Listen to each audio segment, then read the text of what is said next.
So I said, no, you're welcome, sir. So I took the half a dozen. Mr. and Mrs. Beer, Mr. and Mrs. Daniels, and the Argentinian couple. When we reach the masjid, I said, please take off your shoes.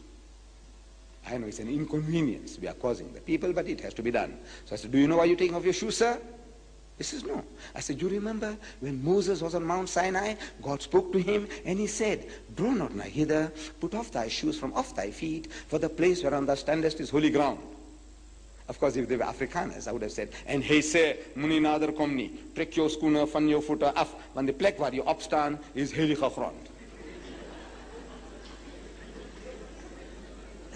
And if they were Zulus, I would have told them, so wathi ungasondeli lapha, khumule izicathulo zakho ezinyameni zakho, ngokuba indawo umi kuyo ungumhlabathi ongcwele. I tell you, there is no better way of explaining than from his own book of authority. You see, instead of telling the old-fashioned way, my father used to do, he says, you know, you people, you go to the toilet, lavatory with your shoes, same shoes you go to the church, you got no respect for the house of God, but we are a nice, clean people. Look, it's true. But if you can kill the snake without breaking the stick, why not do that? Show him, this is from your book, sir, and we are honoring those commandments. I said, before we go into pray, we make ablution, wudu, you say abdas. I says, you know, sir, there are 3 good reasons why we do that. Number 1, purely from the hygienic point of view, I says, no one is going to find fault with a person who washes himself 5 times a day. It's a good hygienic practice. And they all nod their heads. Whether Jews or Christians, they all nod their heads. It's a good hygienic practice. Number 2, I say it serves certain psychological purpose, meaning it prepares the man mentally for prayer. Not washing because you're dirty, but you're going to present yourself before the Lord. And number 3, I said this is also another commandment given by God Almighty to the holy prophet Moses.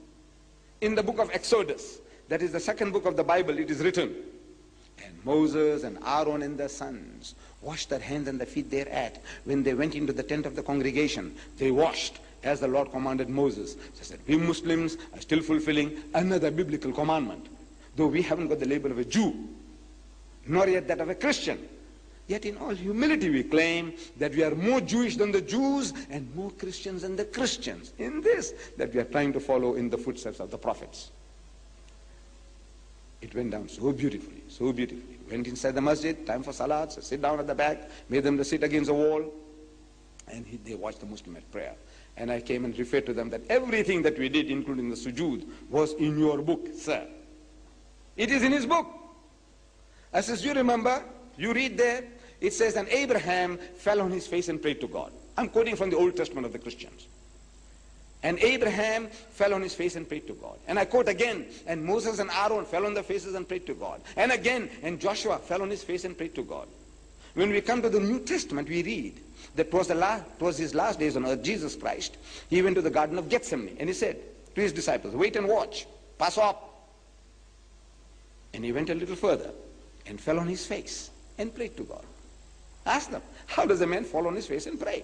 Except the way we Muslims do. But they are ashamed to humble themselves like their God did. It's an amazing thing. Everything the Muslim does is in his book. It is there. But he, poor man, he doesn't know. He's reading, but he doesn't understand. We understand, but we don't explain.